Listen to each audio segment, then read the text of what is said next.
Hello guys, welcome to a new video of the Fischer series. Today we look around number 7 of the Olympic finals of 1960. It's Fischer against Max Euwe, and in this game we see Fischer crushing the former world champion in this beautiful Caro-Kann opening. I can't wait to show you the game. Fischer has the white pieces and he starts with e4, c6, d4 and d5. And this is the Caro-Kann opening. And Fischer actually plays the exchange variation. And after c takes d5, we have c4 by Fischer. And this is called the Panov-Botvinnik attack. And Fischer actually annotates this game in his 60 memorable games. And he says, at that time, I was convinced the Panov-Botvinnik attack was the sharpest. So, what's so sharp about this opening? Well, after pawn takes, we have bishop takes c4.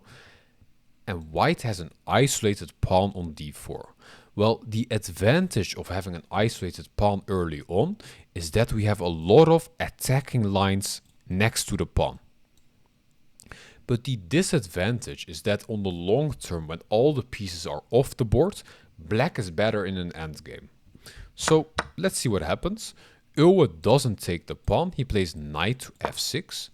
And now it looks like some kind of queen's gambit declined without a c and an e pawn. So knight to c3, knight to c6 and knight to f3 and bishop to g4. And whenever you play some kind of queen's gambit decline structure with the bishop coming out to g4, you should always have a look at queen b3, since it's attacking the weak pawn on b7 and also attacking the central pawn. So when Euwe played bishop to g4, Fischer took the central pawn. And after knight takes, he played queen to b3, attacking the pawn and attacking the knight twice. Well, Euwe took the knight on f3, and after pawn takes, look at Fischer's pawn structure. It's shattered, we have an isolated d pawn, double isolated f pawns, and look at black's pawn structure, very healthy. So how can this be good for white? Well, actually here, Euwe can't take the d4 pawn. If he takes the pawn, we have bishop b5 check, knight takes and queen takes b5 check, queen to d7, and after queen takes, king takes, we win the knight and we're up a piece. So you can't take the d4 pawn. Well, what about knight to b4, attacking the pawn twice now? Well, now we would have bishop e3, knight takes, queen takes, bishop b5 check, knight to c6 and castles by Fischer. And now you can see that the rooks will come to the d and c line and white will have all his pieces in the game while black's pieces are very passive. So you cannot play knight b4 either. So Euwe was like, okay, I'm either going to lose the b7 pawn or the knight. Let me defend my knight then. Okay. Fischer takes the b7 pawn. Now the c6 knight is hanging. So now Euwe does take the pawn. And after knight takes d4, bishop b5 check and knight takes b5. And here you can actually take the knight, but you can also play queen c6 check first. Well, why would you play queen c6 check first? Well, if you take the knight, we have queen d7, and after queen takes, king takes, black cannot castle anymore, but the queens are off the board. But actually, if you play queen c6 check first, you cannot play queen d7, because then we win the rook. So now you have to move the king, and this is actually what Fischer played, and now we take the knight. And this is actually more dangerous, since black cannot castle anymore, and we still have the queens on the board. Okay, Euwe plays knight takes c3, b takes c3, and now the pawn structure is very damaged. I mean, look at black's pawn structure, very healthy, and white's structure is just terrible here. Well, it was like, okay, I damaged your structure, let's get the queens off the board. He plays queen d7. And queen d7 is better than queen d5, since if Euwe had played queen d5, we could actually take the queen, since after pawn takes rook b1, the rook is coming in. But by playing queen to d7 after queen takes and king takes, rook to b1 is met by king to c6, and now the rook cannot enter. So that's a little difference. But after queen to d7, Fischer plays rook b1 anyway. And he actually says in the book, the innovation. Months before the game, I had shown this line to Benko, and he suggests this innocent looking move, rook to b1. Upon looking deeper, I found that horrible as white's pawn structure may be, black can't exploit it because he'll be unable to develop his king side normally. So Fischer is actually arguing that he will be in time and have a lot of tempo in which black cannot develop his king side. So let's see what happens. After rook to b1, the best move for Euwe is to just take the queen. And after rook takes, allow the rook coming in. But here, Euwe actually makes a mistake. He plays rook to d8. And this is a mistake. Since after rook to d8, okay, we are threatening queen d1 check, but we can simply defend it with bishop e3. Now the rook is defending the d1 square, and now Euwe takes the queen. But now after rook takes, you have helped us develop the bishop, we're attacking the pawn, and also our rook is active. So Euwe is like, okay, I helped you, let me defend the pawn. But that's actually not a good move, because Fischer is not really interested in this pawn right now. He plays king to e2, and he brings his last piece into the game. Euwe tries to play f6 to move his king away and develop the bishop, but now rook to d1. And rook to d1 is a really nice move, because Fischer is saying, you only have one active piece. If I exchange this, then, well, you have two terrible pieces and I'm in a way better position. So now rook takes, king to d7.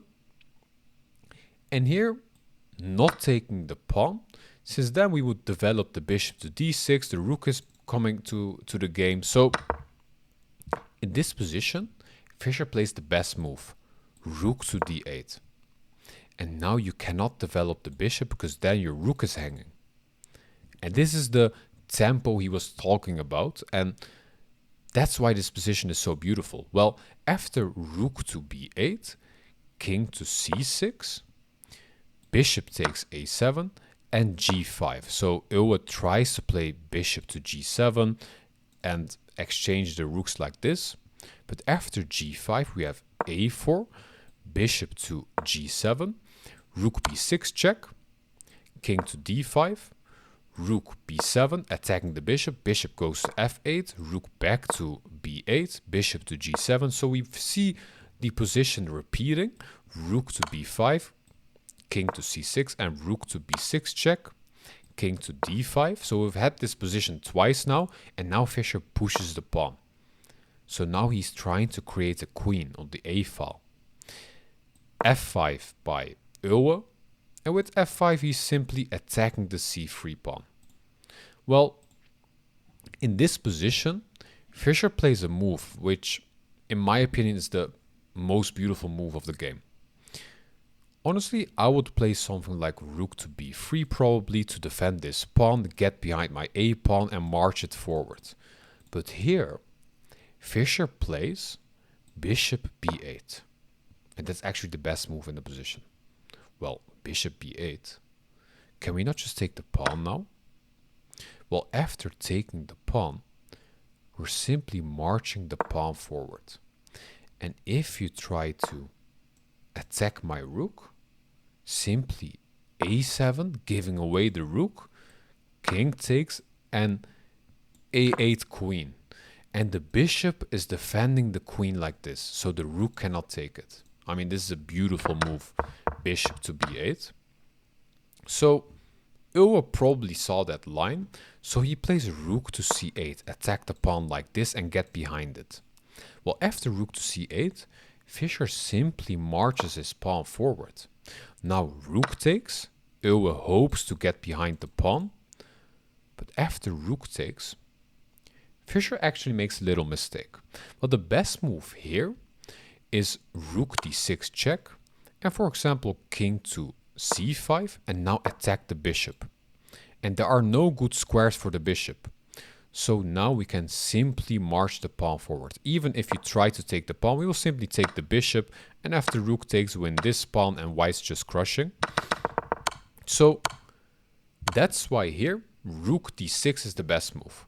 But Fischer actually played rook b5. And his advantage drops a bit. Well, after rook to b5, there's one move to justify this, I would not say bad move, but to keep the game going on. And that is bishop to c6 or king to c6. Well, after king to c6, can we not just play rook to a5 and march the pawn forward? Well, after rook to a5, we have bishop to d4. And this is actually a position which Fischer and Euwe had talked about after the game.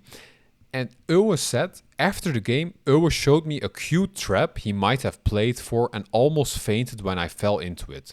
The line arises after king to c6, rook a5, bishop to d4, and he asked, what do you do now? Well, the best move here is to just play a7, and after bishop takes, rook takes, king to e2, and rook to b3, something like bishop to e5 and white's winning. But Fischer here said that he would play bishop to e5.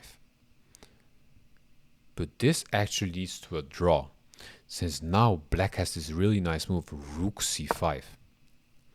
And if you try to save your rook and march the pawn forward, simply bishop takes, hoping to make a queen, but then rook d5 check, king to e2, and rook to d8. And we will give away our rook for the queen. And after bishop takes h2, black has too many pawns and a bishop to lose, so this would just be a draw. So that's a line they discussed, but actually Euwe didn't play king to c6, he played king to c4. And now Fischer is winning again.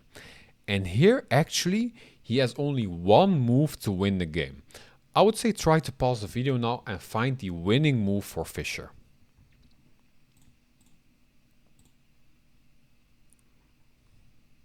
So the winning move here is rook to b7, attacking the bishop.